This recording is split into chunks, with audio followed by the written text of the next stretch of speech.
Most North Carolina buy-sell agreements were drafted the year the business was formed and never looked at again. The valuation formula for the business alone is probably 10 years old or entirely missing.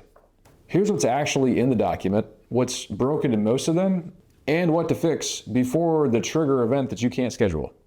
A buy-sell agreement is a legal document that business owners will create that sets out what's supposed to happen if you pass away, become disabled, get divorced, file for bankruptcy, or lose capacity. But it can also cover things like divorce and retirement.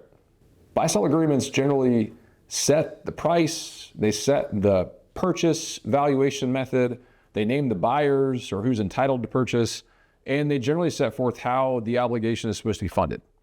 If it's done right, it can prevent litigation.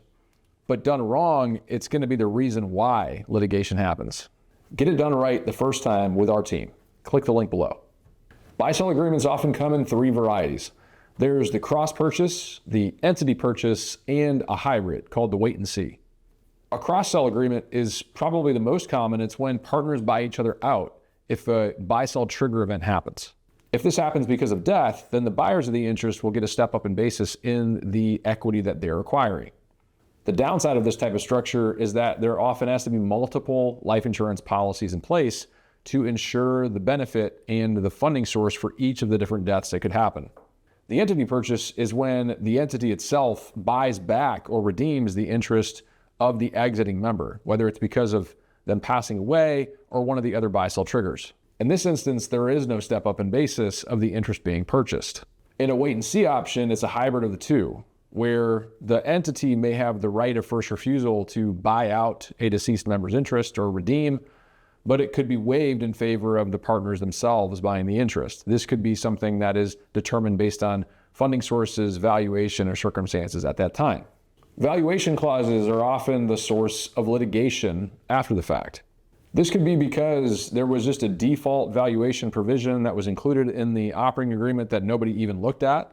It could be because the valuation method itself did not age well, or it could be a valuation that was based on prior year's revenue or prior year's net income, and the business operations has changed pretty dramatically since then. For most companies, this is something that should be reevaluated regularly, especially as the business's operations change.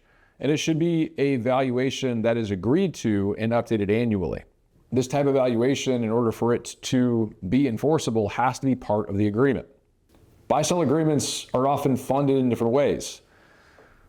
The easiest and most common is term life insurance, where either the business or its members purchase life insurance policies on each other or on the individual members that pay out to the benefit of the other partners of the business at the death of that member.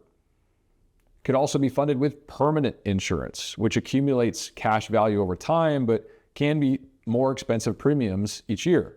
There could also be a sinking fund established by the business that sets aside cash year over year for the eventual redemption of a membership interest, either through retirement, disability, divorce, or death.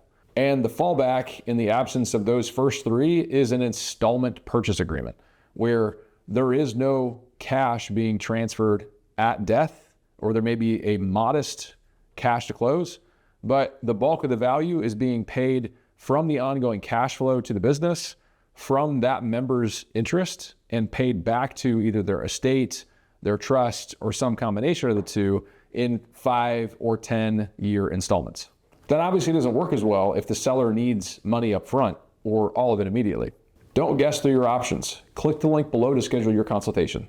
Sometimes operating agreements and buy-sells lack the full breadth of trigger events. The ones that are often included and somewhat by default are death and disability. Someone either passes away or they're incapable of continuing to run the business themselves. Other instances where a buy-sell could be really important, if not vital, is the bankruptcy of a member, the divorce of a member, the retirement of a member, criminal indictment, or some publicly shameful acts that otherwise cast a poor light on the business, or if there's just deadlock in decision making.